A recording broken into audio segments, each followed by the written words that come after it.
हरिओम सभी को। योगा ज्ञान जर्नी परिवार में आप सभी का स्वागत है। सभी को हरिओम। क्लास शुरू करते हैं हम लोग। पिछले क्लास में हम लोग सेंसेशन के बारे में पढ़ चुके थे। टोटल हमारा कंप्लीट हो चुका था सेंसेशन के बारे में, संवेदन के बारे में। ओके, आज हम लोग दूसरा तीसरा कोशिश करेंगे कि यहाँ तक पढ़ लें, मेमोरी तक पढ़ लें। ओके, यानी कि परसेप्शन, अटेंशन और मेमोरी को आज हम लोग कवर करेंगे। ओके, तो सभी लोग क्लास में बने रहेंगे। तो अभी हम लोग परसेप्शन देखने वाले हैं, धारणा देखने वाले हैं। ठीक है, परसेप्शन को हिंदी में धारणा बोलते हैं। ये हम लोग सब कॉग्निटिव साइकोलॉजी के अंतर्गत के पढ़ रहे हैं। ये हमारा जो परसेप्शन है, ये कैसी प्रक्रिया है? एक मानसिक प्रक्रिया है। ठीक है, मेंटल प्रोसेस है ये। मेंटल प्रोसेस है आपकी कॉग्निटिव परसेप्शन, जिसके द्वारा हम क्या करते हैं, हम अपने परिवेश से प्राप्त संवेदना यानी कि सूचनाओं को, सेंसरी इंफॉर्मेशन की व्याख्या करते हैं और उसे अर्थपूर्ण बनाते हैं। ठीक है, तो परसेप्शन में आपको यही ध्यान रखना है कि हम अपने परिवेश में, जो हमारे चारों ओर, जो हमारे वातावरण में जो भी हम प्राप्त करते हैं, अपनी सेंसरी इंफॉर्मेशन के थ्रू जो भी प्राप्त करते हैं, जब हम उसकी व्याख्या करते हैं और उसे अर्थपूर्ण बनाते हैं, ठीक है, उसका कुछ मीनिंग निकल रहा हो, तो उसे हम लोग क्या बोलते हैं? परसेप्शन बोलते हैं। ओके, एग्जाम्पल के लिए, जब आप किसी फूल को देखते हैं और आपकी आंखें केवल प्रकाश तरंगों को ग्रहण करती है, सेंसेशन, लेकिन जब आप समझते हैं कि यह गुलाब है और उसकी खुशबू महसूस करते हैं, तो परसेप्शन यानी कि धारणा कहलाता है। ठीक है, यानी कि फूल को सिर्फ आपने देखा, यहाँ पे आपके सेंसरी ऑर्गन्स का यूज हुआ, सेंसरी इंफॉर्मेशन हुआ, लेकिन उसके बाद आप यहाँ पे क्या देख रहे हैं? प्रकाश की तरंगे जो है आप ग्रहण करते हैं सेंसेशन के थ्रू, और साथ में आपको पता चलता है कि वो जो है रोज है, और साथ में उसे रोज की खुशबू आ रही है, तो वो एक धारणा है। ठीक है, गुलाब के किस तरीके की गंध होती है, गुलाब का क्या कलर होता है, वो एक परसेप्शन है, वो एक धारणा है। ओके, अगर हम लोग देखेंगे कि डेफिनेशन ऑफ परसेप्शन के बारे में बात करते हैं, क्या परसेप्शन का डेफिनेशन है, किसके किसके द्वारा बताया गया है? बी टीचनर के द्वारा क्या बोला गया है? बी टीचनर के द्वारा बोला गया है कि धारणा जो है, संवेदी डेटा को अर्थपूर्ण अनुभव में व्यवस्थित करने की प्रक्रिया है। यानी कि जो भी हमारी सेंसरी ऑर्गेनाइजेशन हम लोग यहाँ पे करते हैं, परसेप्शन में क्या हो जाता है, किया जाता है, तो ऑर्गेनाइजेशन होता है हमारे सेंसरी डाटा का, और मीनिंगफुल यहाँ पे एक्सपीरियंस होता है। यानी कि धारणा संवेदी डेटा को, जो भी संवेदी डेटा होती है, जो भी सेंसरी हमारी डाटा होती है, उसको अर्थपूर्ण अनुभव में हम लोग क्या करते हैं? उसे व्यवस्थित करते हैं। व्यवस्थित करने की जो प्रक्रिया है, ये टीचनर के द्वारा बताया गया है कि इसे हम धारणा कहते हैं। ओके, नेक्स्ट हम लोग अगर बात करेंगे जेपी गिलफोर्ड के अनुसार, जेपी गिलफोर्ड क्या बोलते हैं कि परसेप्शन वो प्रक्रिया है जिसके द्वारा हम अपनी इंद्रियों के माध्यम से वस्तुओं, गुणों और संबंधों से अवगत होते हैं। यानी भाई यहाँ पे क्या बोला गया है परसेप्शन को? Become aware to object, qualities and relations through the senses.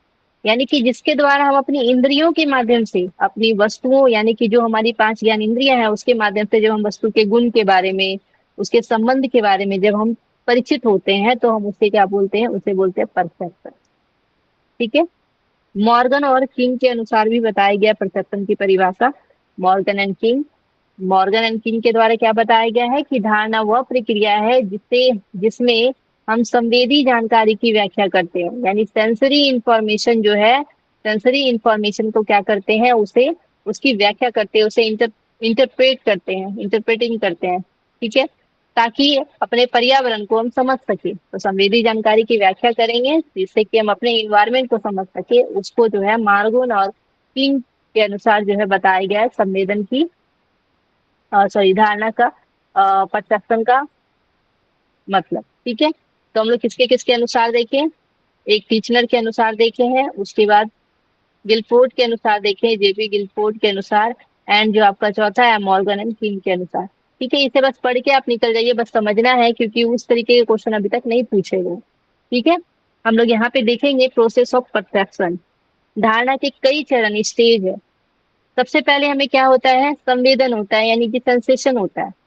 ठीक है, हमारा परसेप्शन में सबसे पहले क्या होता है? अगर इसका चरण देखेंगे तो संवेदन है, उसके बाद अटेंशन है, अटेंशन के बाद हमारा क्या है, तो इंटरप्रिटेशन है, और इंटरप्रिटेशन के बाद हमारा क्या है, तो ऑर्गेनाइजेशन है, ऑर्गेनाइजेशन।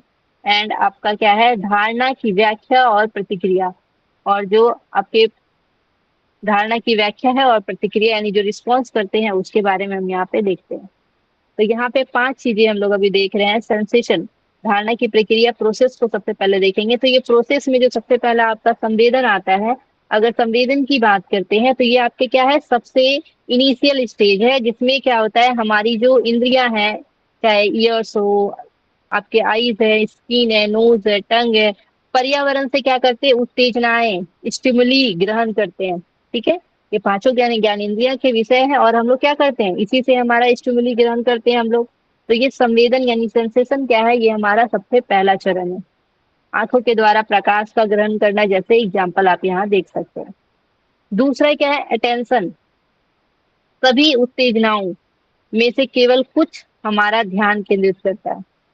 अब जो चीजें हम लोग यहाँ पे देखे, समझ लीजिए आपने आंख से देखा, लेकिन आपको उस चीज के प्रति अगर लगाव है तभी आप उस चीज के प्रति ध्यान केंद्रित करेंगे, नहीं तो बिल्कुल भी इस चीज पे ध्यान नहीं देंगे। तो दूसरा आपका अटेंशन होता है।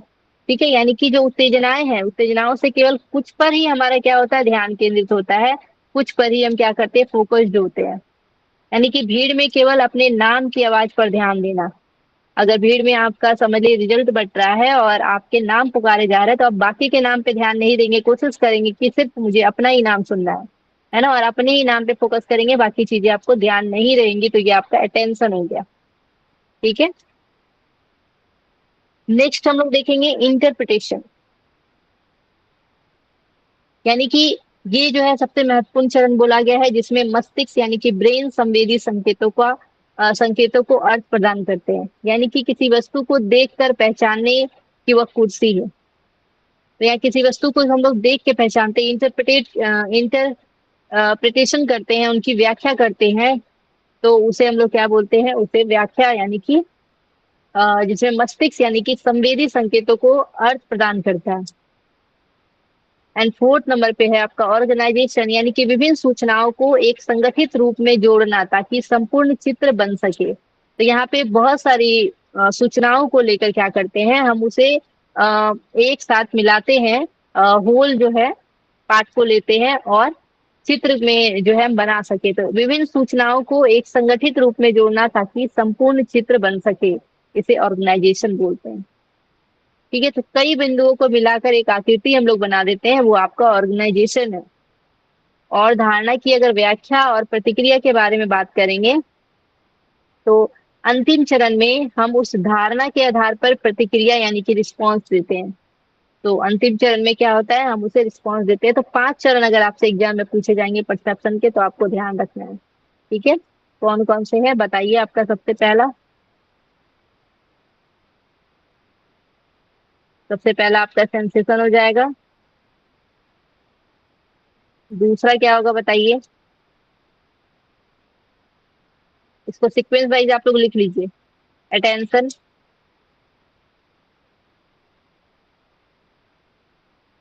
अटेंशन।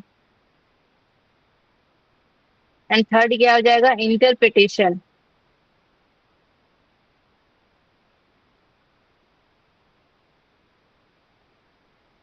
इंटरप्रिटेशन।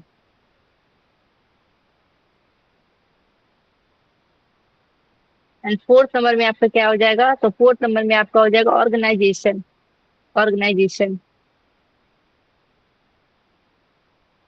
आवाज आ रही है ना मेरी। एंड फिफ्थ नंबर में आपका क्या हो जाएगा, फिफ्थ नंबर में हो जाएगा आपके purse perceptual interpretation and response, यानी कि धारणा की व्याख्या और प्रतिक्रिया। ठीक है, तो ये 5 चरण आपको ध्यान रखना है। अब हम लोग धारणा के प्रकार के बारे में देखेंगे, क्या क्या परसेप्शन के जो टाइप्स है उसके बारे में हम लोग देखेंगे।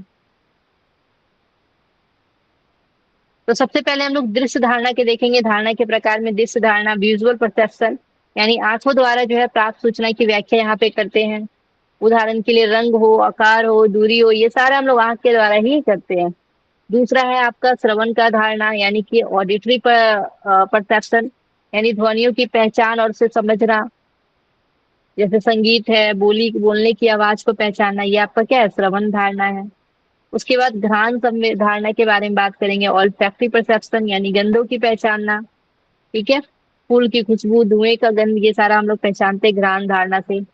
रस धारणा, गैस्ट्रेटरी परसेप्शन, स्वाद को पहचानना, मीठा, खट्टा, नमकीन, ये सारा।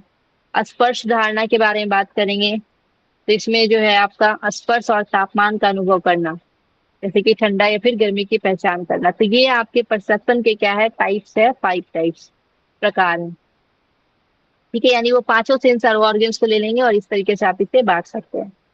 ओके,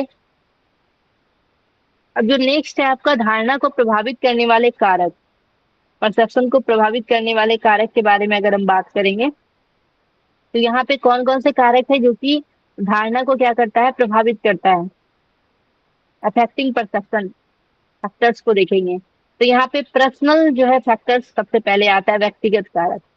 व्यक्तिगत कारक में क्या है, प्रेरणा यानी कि मोटिवेशन, अनुभव यानी कि एक्सपीरियंस, रुचि यानी कि इंटरेस्ट, और मनोदशा यानी कि मूड। तो यहाँ पे सबसे पहले अगर हम बात करेंगे कि धारणा को प्रभावित करने वाले कारक है, तो हम किस चीज से मोटिवेट होते हैं, हमारा एक्सपीरियंस कैसा है, हमारी रुचि कैसा है, और हमारा मूड कैसा है, उस पर डिपेंड करता है। ठीक है, ये हमारा पर्सनल फैक्टर है, धारणा को प्रभावित करने वाले कारक। उसके बाद परिस्थिति जन्य कारक में के बारे में देखेंगे। ठीक है, सिचुएशनल फैक्टर के बारे में देखेंगे, सिचुएशनल फैक्टर। तो इसके अंतर्गत वस्तु के आकार, रंग, गति, वातावरण की स्थिति पे ये डिपेंड करता है, एनवायरनमेंट का क्या कंडीशन है, उसके अनुसार हम लोग क्या करते हैं, एक्टिविटीज करते हैं यहाँ पे। ठीक है, जैसा परिस्थिति वैसा कार्य। उसके सांस्कृतिक कारक, कल्चर फैक्टर के बारे में देखेंगे। तो समाज और संस्कृति के मानदंड, उदाहरण के लिए अगर हम लोग देखते हैं तो कुछ संस्कृतियां में सफेद रंग शुद्धता का प्रतीक होता है, जबकि कहीं पे शोक का प्रतीक होता है। ठीक है, तो ये अलग अलग सांस्कृतिक कारक है, कल्चर फैक्टर है। तो ये सब क्या करता है, प्रभावित करता है किसको, हमारे परसेप्शन को। एक तो पर्सनल फैक्टर हो सकता है किसी के मोटिवेशन, उसके एक्सपीरियंस, रुचि, इंटरेस्ट और मनोदशा पर। उसके साथ ही परिस्थिति परिस्थिति कैसी है, वस्तु का रंग, आकार, गति, ये देखेंगे। वातावरण की स्थिति क्या है वो देखते हैं हम लोग परिस्थिति जन में, सिचुएशनल फैक्टर में। और सांस्कृतिक में कल्चर फैक्टर देखते हैं, कहीं का कल्चर किसी चीज को कुछ और बता रहा है और कहीं का कल्चर कुछ और बता रहा है। तो ये जो है क्या करता है, हमारे परसेप्शन में क्या करता है, प्रभावित करने का कार्य करता है। ओके, अब हम लोग धारणा संज्ञानात्मक मनोविज्ञान का मूल तत्व है, क्योंकि ये क्या बताता है कि हम दुनिया में कैसे देखते हैं और कैसे समझते हैं। यानी कि दुनिया को हम कैसे देखते हैं और समझते हैं, ये हमें परसेप्शन से पता चलता है, धारणा से पता चलता है। दूसरे के प्रति हम क्या सोचते हैं, दूसरों के प्रति हमारी धारणा क्या है, उसके हम लोग पहनावों को देख के क्या सोच लेते हैं, उनकी बोलने के तरीकों को देख के क्या सोच लेते हैं, ये सब हमारा क्या है, धारणा है, हमारा परसेप्शन है। ठीक है, धारणा से प्राप्त जानकारी ही आगे स्मृति यानी कि मेमोरी, सोच यानी थिंकिंग, और निर्णय यानी कि डिसीजन मेकिंग की प्रक्रिया में प्रयोग होता है। तो धारणा की जानकारी से ही हम आगे क्या कर सकते हैं, मेमोरी और साथ में थिंकिंग और साथ में डिसीजन मेकिंग की प्रक्रिया का प्रयोग कर सकते हैं। एग्जाम्पल के लिए अगर हम इसको देखेंगे कि एक ही बादल कोई हाथी जैसा देखता है, कोई पहाड़ जैसा देखता है। जब आसमान में बादल होते हैं ना, जब पानी बरसात के मौसम होते हैं, तो हम लोग देखते हैं आसमान में, बोलते हैं अरे नहीं वो हाथी है, कोई बोलता है अरे नहीं वो पहाड़ जैसा दिख रहा है, इस तरीके से। तो हम यहाँ पे क्या देखते हैं कि एक ही बादल है, लेकिन हम लोग उसको अलग अलग रूप से देख रहे हैं। हमारी सोचने की प्रक्रिया कुछ अलग है, आपकी सोचने की प्रक्रिया कुछ अलग है, आप कुछ और ही सोच रहे हैं। तो यहाँ पे व्यक्तिगत अनुभव और कल्पना पर निर्भर करता है कि आप क्या कल्पना कर रहे हैं और आप क्या अनुभव कर रहे हैं, आप क्या एक्सपीरियंस कर रहे हैं। ठीक है, ये आपके ऊपर डिपेंड करता है। उसके साथ ही शिक्षक की डांट को कोई सुधारने का प्रयास समझता है, तो कोई इसे अपमान समझता है। अब जैसे क्लास में किसी दिन जैसे कि सर तो आप लोगों को बहुत ज्यादा डांट लगाते ही रहते हैं, तो कुछ लोग सोचते हैं कि क्या फायदा, यहाँ तो डांट ही लगता है, कोई फायदा नहीं है, निकल लेते हैं, हमको क्यों बेइज्जत करना भाई सबके सामने, है ना, इस तरीके से। लेकिन कुछ लोग जो कि ये समझेंगे कि नहीं ये मेरे लिए सुधार का समय है, मुझे डांट लग रहा है, यानी कि मुझे और भी पढ़ने पे फोकस करना है और सर मेरे पे फोकस कर रहे हैं, ये बड़ी बात है। क्योंकि सर मेरे पे फोकस किए, मेरा नाम लिया जा रहा है, यानी कि हम सच में कुछ ना कुछ अच्छा नहीं कर रहे हैं, आने वाले समय में हम अच्छा कर लेंगे। तो इस तरीके से शिक्षक की डांट आपके ऊपर डिपेंड करती है कि आप उसे पॉजिटिव लेते हैं या निगेटिव लेते हैं। तो ये आपकी परसेप्शन हो सकती है, सबका अलग अलग सोच होता है, परसेप्शन अलग अलग होता है।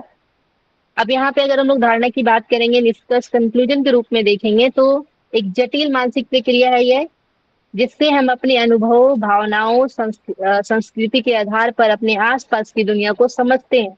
तो अपने अपने परसेप्शन के अनुसार अलग अलग सोचते हैं। जैसे कि गांव के लोग देखिएगा, वो लोग बोलेगा क्या, शहर के लोग बहुत बदमाश होते हैं, ऐसे बोलने के आएगा। शहर के लोग बहुत बेशर्म होते हैं, इस तरीके के होते हैं, उस तरीके के होते हैं, बोलने को मिल जाता है। तो उनका वैसा वातावरण है और इस वजह से वो ऐसा सोचते हैं। ठीक है। तो अपना अपना परिवेश है और इस वजह से लोग इस तरीके से बोलते हैं। तो यहाँ पे यह प्रक्रिया हमारे व्यवहार यानी कि बिहेवियर और साथ में डिसीजन मेकिंग दोनों को प्रभावित करता है ये। ओके। तो ये हो गए आपके परसेप्शन, क्लियर हुए कि नहीं बताइए। बस समझने वाली चीजें थी, इसमें कुछ कुछ चीजें आप याद रख सकते हैं, जो आपको इंपॉर्टेंट लग रहा है उसको आप लोग याद रख लीजिएगा। ठीक है, दूसरा टॉपिक देखते हैं हम लोग अटेंशन के बारे में। ठीक है। अटेंशन, अटेंशन को हम लोग हिंदी में अवधान बोलते हैं, अवधान। ये भी मानसिक प्रक्रिया है जिसके द्वारा हम अनेक उत्तेजनाओं यानी कि स्टिमुली में से किसी एक विशेष उत्तेजना पर या फिर सूचना पर ध्यान केंद्रित करते हैं। ठीक है, इसे हम लोग क्या बोलते हैं, अटेंशन बोलते हैं ना, कि कोई मुझे अटेंशन दे रहा है, यानी मेरे पे ध्यान दे रहा है, टेंशन दे रहा है। तो आप कोई भी, आपकी जैसे 5 ज्ञान इंद्रियां हैं, आपकी जो भी उत्तेजनाएं हैं, जो भी स्टिमुली है, आप किसी विशेष चीज पे ही क्या करते हैं, आप वहां पे ध्यान लगाते हैं, अटेंशन देते हैं। तो उसी की बात यहाँ पे की जा रही है। एग्जाम्पल के लिए देखेंगे, जब आप एक कक्षा में बैठे हैं, अपने क्लास में बैठे हैं, शिक्षक शिक्षक की बातों पर ध्यान दे रहे हो, तो आप आसपास की बहुत सारी चीजें, जो कि अटेंशन का, जबकि आसपास बहुत सी आवाजें आती है, लेकिन आप सिर्फ किस पे कॉन्सेंट्रेट किए हुए हैं, अपने टीचर पे कॉन्सेंट्रेट किए हुए हैं, तो आपको बाकी चीजें जो है बाधा नहीं डालेंगे। इस तरीके का आपने देखा होगा, है ना। अभी जैसे आप पढ़ाई कर रहे हैं, तो आप सिर्फ मेरी बातों को सुन रहे हैं। ठीक है, तो आप अटेंशन कहाँ दिए हुए हैं, मुझे अटेंशन दिए हुए हैं, तभी तो आप पढ़ पा रहे हैं सही से। अगर अटेंशन मुझे नहीं देंगे, 4 जगह पे ध्यान रहेगा, यानी कि कहीं भी आपका अटेंशन नहीं है अच्छे से, है ना। तो ये आपका अवधान का एग्जाम्पल है। अब हम लोग देखेंगे कि अवधान की जो परिभाषाएं हैं, डेफिनेशन ऑफ अटेंशन, अगर हम लोग देखेंगे तो विलियम जेम्स के द्वारा 1890 में दिया गया है। अटेंशन के बारे में क्या बोला गया इनके द्वारा, कि जिसमें मन कई वस्तुओं या विचारों में से किसी एक को स्पष्ट रूप से ग्रहण करता है। नॉर्मली जब हम लोग योग में भी बात करते हैं ना, तो एक ही वस्तु पे कॉन्सेंट्रेट करने के लिए बोला जाता है ना, 4 वस्तुओं पे थोड़ा बोला जाता है। बेसिकली आपने ओशो को सुना होगा, ओशो हमेशा यही बोलते हैं कि आप जो भी काम कर रहे हैं ना, बस उस पे कॉन्सेंट्रेट रहिए, यही आपका सबसे बड़ा ध्यान है। और उस समय आपको जो फीलिंग होती है ना, काम करने के बाद इतना अच्छा लगता है कि हमने जो है ना कुछ बहुत अच्छा पा लिया, इस तरीके से ऐसा फील होता है। जब आप पूरी तरीके से कॉन्सेंट्रेट होकर पढ़ाई वगैरह कर रहे होते हैं, तो आपको एक सेटिस्फेक्शन मिलता है, अच्छा, बहुत अच्छा सेटिस्फेक्शन मिलता है। और अंदर ही आपके डोपामाइन जो वो रिलीज होते हैं, आप काम से खुद ही अपने काम से सेटिस्फाई हो जाते हैं, जब आपका ध्यान रहता है उस चीज पे, पूरी तरीके से फोकस्ड रहता है। तो यहाँ पे हम लोग वही अटेंशन की बात कर रहे हैं, जिसमें मन कई वस्तुओं या विचारों में से किसी एक को स्पष्ट रूप से ग्रहण करता है। ठीक है, उसे जो है विलियम जेम्स के द्वारा बताया गया है कि वो क्या है, अटेंशन है। ओके। उसके बाद हम लोग देखेंगे टीचनर के अनुसार क्या बोला गया। टीचनर के अनुसार बोला गया है कि अवधान वह प्रक्रिया है जिससे संवेदी सूचनाएं चेतना के केंद्र में लाई जाती है। यानी कि जो आपके सेंसरी जो डाटा है, वो कहाँ लेकर जाते हैं हम लोग, केंद्र में लेकर जाते हैं, फोकस करते हैं कॉन्शियसनेस में। ठीक है, तो ये बोला गया टीचनर के अनुसार। उसके बाद मॉर्गन एंड किंग के अनुसार क्या बोला गया टेंशन के बारे में, कि अवधान वह प्रक्रिया है जिसमें हम अपने पर्यावरण के एक पहलू पर ध्यान केंद्रित करते हैं, ना किसी और अन्य को अनदेखा करते हैं। ठीक है, अन्य को अनदेखा करते हैं, बाकी पे ध्यान नहीं देते हैं। ओके, तो ये समझ में आया आपको। पहले अटेंशन समझ में आया क्या है, मीन्स ध्यान। ओके, अब आगे हम लोग देखेंगे।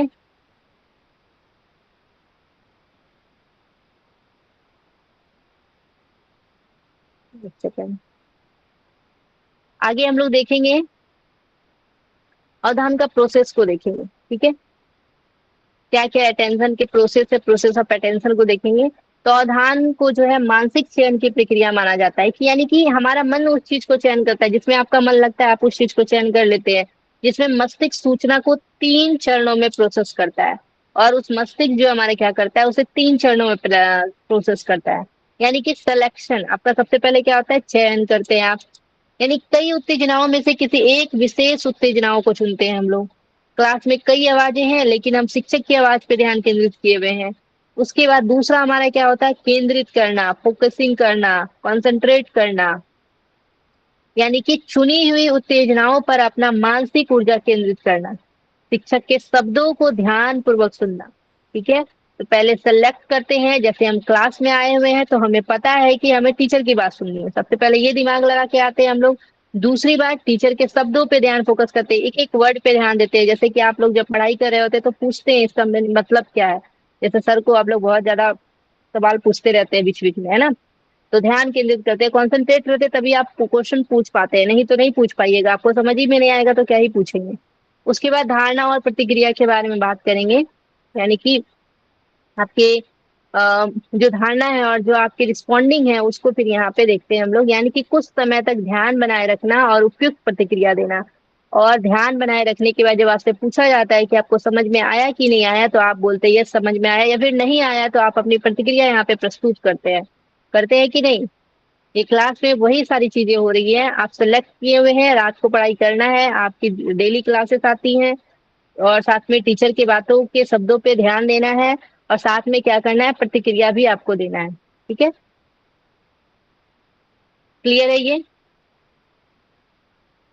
बताइए। ओके आरती जी।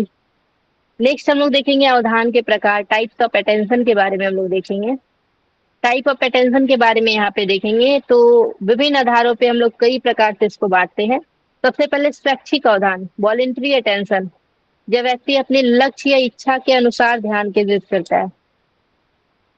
तो आप देखे होंगे यहाँ पे व्यक्ति जब अपने लक्ष्य और इच्छा के अनुसार ध्यान केंद्रित करता है, ये आपका स्वैच्छिक है, वॉलेंट्री है, यानी कि परीक्षा की तैयारी करते समय पुस्तक पर ध्यान देना, ये आपके ऊपर है कि आप, जैसे अभी फेस्टिवल आ रहे हैं, सबसे ज्यादा दिक्कत तो पढ़ाई में भी यही फेस्टिवल के समय ही हो रहा है।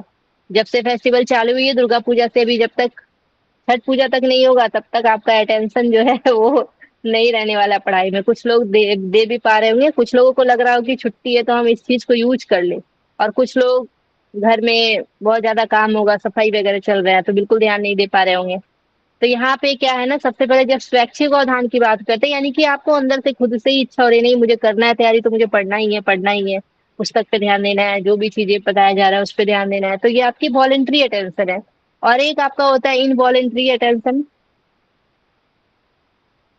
इनवॉलेंट्री अटेंशन दूसरा, यानी कि जब ध्यान स्वतः किसी आकर्षक या फिर तीव्र उत्तेजना की ओर चला जाता है। अब जैसे यहाँ पे फेस्टिवल आ गए, आप चाह के भी पढ़ाई नहीं कर पाते, क्यों, आपको लगता है अच्छा अभी तो ड्रेस खरीदने जाना है, घर की सफाई करना है, मिठाई खाना है, दिया जलाना है, ये सारा चीज आपके मन में आता होगा। तो आप जो चीजें हैं यहाँ पे आपकी स्वैच्छिक वाली चीजें काम नहीं करते, और आप चाहते हैं लेकिन आप फिर भी यहाँ पे नहीं कर पाते, क्योंकि स्वतः आपका आकर्षण उस ओर चला जा रहा है ना।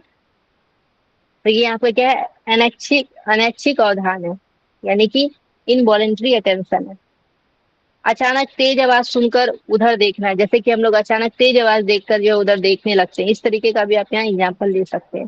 ठीक है, कभी कभी क्या होता है अचानक जोर से आवाज आया, बाहर निकल के देखते हैं कि कुछ तो हुआ तो नहीं ना, इस तरीके की। तो ये आपका क्या है, इनवॉलेंट्री अटेंशन है। ठीक है, उसके बाद हम लोग देखते हैं परवर्ती अवधान, आफ्टर वॉलेंट्री और हैबिचुअल अटेंशन, यानी कि जब प्रारंभ में ध्यान स्वैच्छिक रूप से लगाया गया हो लेकिन बाद में वह आदतन हो जाता है। तो कुछ चीजों में क्या होता है, हम लोग पढ़ रहे, इसे पढ़ने की आदत नहीं है, लेकिन हम लोग एक दिन पढ़े, 2 दिन पढ़े, एक सप्ताह में फिर मुझे आदत हो जाती है पढ़ने की, और उसके बाद फिर क्या होता है, वो आदत हो जाती है, एक हैबिट बन जाता है आपका, तो उसको प्रतिवर्ती अवधान बोलते हैं। यानी नियमित रूप से प्रार्थना करते समय ध्यान स्वाभाविक रूप से केंद्रित हो जाता है। जब आप रोज प्रेयर करते हैं, रोज अपनी भगवान की पूजा करते हैं, तो ऑटोमेटिक उस समय ध्यान केंद्रित हो ही जाता है। तो वो आपकी प्रतिवर्ती अवधान है। ठीक है, आफ्टर वॉलेंट्री है, यानी कि हैबिचुअल अटेंशन है ये। अवधान को प्रभावित करने वाले अपकारक हम लोग देखेंगे, तो ये 2 प्रकार के कारक है जो कि उसे प्रभावित करते हैं, एक ऑब्जेक्टिव यानी कि एक्सटर्नल फैक्टर है। एक्सटर्नल फैक्टर में वे बाहरी उत्तेजनाओं की विशेषताओं से संबंधित होता है, यानी ये इंटेंसिटी, मूवमेंट, उसके बाद विपरीतता, नवीनता, पुनरावर्ती, ये सब पे डिपेंड करता है। तो यहाँ पे बाहरी उत्तेजनाओं की विशेषताओं को हम लोग देखेंगे। बाहरी जो उत्तेजनाएं है उसकी विशेषता में आपकी इंटेंसिटी आती है, यानी तेज रोशनी या आवाज अधिक ध्यान खींचती है। जब तेज रोशनी या फिर ध्यान होगा तो वो ज्यादा ध्यान खींचेगा। गति के बारे में बात करेंगे, मूवमेंट की, चलती हुई वस्तुएं स्थिर वस्तुओं से अधिक ध्यान आकर्षित करती है। उसके बाद विपरीतता की बात करेंगे तो पृष्ठभूमि से अलग वस्तु ध्यान आकर्षित करती है। उसके साथ ही नवीनता की बात करेंगे तो नई और अजीब चीजें हमारा ध्यान खींचती है। और पुनरावृत्ति की बात करेंगे, रिपीटेशन, तो बार बार प्रस्तुत होने वाली वस्तुएं ध्यान आकर्षित करती है। तो ये सब जो है क्या है, ये आपके वस्तु परक कारक है, ऑब्जेक्टिव एक्सटर्नल जो आपके एक्सटर्नल फैक्टर है ये। उसके बाद हम लोग देखेंगे व्यक्तिपरक कारक, व्यक्तिपरक सब्जेक्टिव यानी कि इंटरनल फैक्टर के बारे में देखेंगे। ये व्यक्ति के मानसिक और व्यक्तिगत गुणों से संबंधित होता है। ठीक है, ये व्यक्तिगत क्या होता है, मानसिक और व्यक्तिगत गुण से संबंधित होता है। यानी कि आपका इंटरेस्ट क्या है, रुचि, प्रेरणा, मोटिवेशन, मनोदशा, मूड, साथ में आपका अनुभव, एक्सपीरियंस, और साथ में आपकी नीड्स के आधार पे ये आपको क्या करता है, प्रभावित करता है। मानसिक और व्यक्तिगत गुणों से ये संबंधित है आपका सब्जेक्टिव यानी इंटरनल फैक्टर। रुचि मीन्स इंटरेस्ट, यानी कि जिस विषय में रुचि होती है उस पर ध्यान अधिक रहता है। जिस पे आपकी रुचि होगी उसी पे आप ध्यान दीजिएगा। प्रेरणा, मोटिवेशन, लक्ष्य के प्रति प्रेरित व्यक्ति अधिक ध्यान देता है। आपका अगर गोल सेट है तो आप उसी पे फोकस्ड रहेंगे। मनोदशा की बात करेंगे तो उदास मन ध्यान भटकाता है, प्रसन्न मन ध्यान को केंद्रित करता है। तो बोला जाता है ना, बी पॉजिटिव रहे, ऑलवेज पॉजिटिव थिंकिंग। उसके साथ ही एक्सपीरियंस, पूर्व अनुभव ध्यान की दिशा को तय करता है। तो पहले का अनुभव आपके ध्यान की दिशा को भी तय करता है। और आवश्यकता के बारे में बात करेंगे, नीड के बारे में बात करेंगे तो आवश्यकता की वस्तुएं पर स्वाभाविक रूप से ध्यान जाता है। तो जो चीजें आपको लगता है ना कि इस चीजों की जरूरत है, ये चीजें मुझे चाहिए, तो अगर आपके पास पैसा नहीं भी है ना तो फिर भी आपका उसके प्रति ध्यान जाता है। ठीक है, तो ये हो गए आपके। उसके बाद हम लोग देखेंगे क्या हो गया? हम्म, अब हम लोग अवधान की विशेषताएं को देखेंगे, कैरेक्टरिस्टिक्स ऑफ अटेंशन को देखेंगे। तो यहाँ पे ये सेलेक्टिव होता है, सेलेक्टिवली, यानी कि ध्यान सीमित होती है। हम हम सब पर एक साथ ध्यान नहीं दे सकते, सब चीज पे एक साथ आप ध्यान नहीं दे सकते। ये चयनात्मक होता है, सेलेक्टिव होता है। तो आपके सिलेक्शन के अनुसार आप एक ही चीज पे ध्यान दे सकते हैं। सक्रिय और गतिशील होता है, ध्यान समय और स्थिति के अनुसार बदलता है, और समय स्थिति के अनुसार बदलता है। आज आपको नेट जेआरएफ क्वालिफाई करना है, कल वो पूरा पूरा हो जाएगा तो पीएचडी पे आप फोकस करेंगे। तो ये बदलता है, डायनामिक होता है। केंद्रिता की बात करेंगे तो ध्यान किसी एक विशेष वस्तु पर केंद्रित होता है। सीमित क्षमता की बात करेंगे, लिमिट कैपेसिटी की बात करेंगे तो एक समय में सीमित सूचनाएं पर ही ध्यान संभव हो पाती है। ओके, परिवर्तनशीलता की बात करेंगे तो ध्यान लगातार नहीं रहता है, बीच बीच में भटकता रहता है हमारा ध्यान। ठीक है, लगातार नहीं रहता है। अब अवधान के सिद्धांत को हम लोग देखेंगे, क्या है थ्योरीज ऑफ अटेंशन। फिल्टर सिद्धांत इसमें बताया गया है, फिल्टर का सिद्धांत। ठीक है, बोडवेंट के अनुसार 1958 में फिल्टर थ्योरी बताया गया, यानी कि सूचनाएं एक फिल्टर से गुजरती है जो कि अप्रासंगिक जानकारी को रोक देता है। ठीक है, इररिलेवेंट जो डाटा होते हैं उसको क्या करता है, रोक देता है। जैसे पार्टी में कई लोग बोल रहे हैं पर आप केवल अपने दोस्तों की आवाज सुन रहे हैं, तो यहाँ पे क्या है, आप सूचनाएं फिल्टर से गुजरती है, यानी कि अप्रासंगिक जानकारी को रोक देती है। केवल जो जानकारी आप लेना चाहते हैं वही ही आपको मिलता है। चयनात्मक ध्यान सिद्धांत को देखेंगे, सेलेक्टिव अटेंशन थ्योरी। ये जो है ट्रेसमैन के द्वारा दिया गया 1964 में। कुछ सूचनाएं पूरी तरह नहीं रुकती है बल्कि कमजोर रूप से मस्तिष्क तक पहुंचती है। तो पूरी तरीके से नहीं रुकेगी, कुछ सूचनाएं आपको पता चल ही जाता है किसी न किसी तरीके से।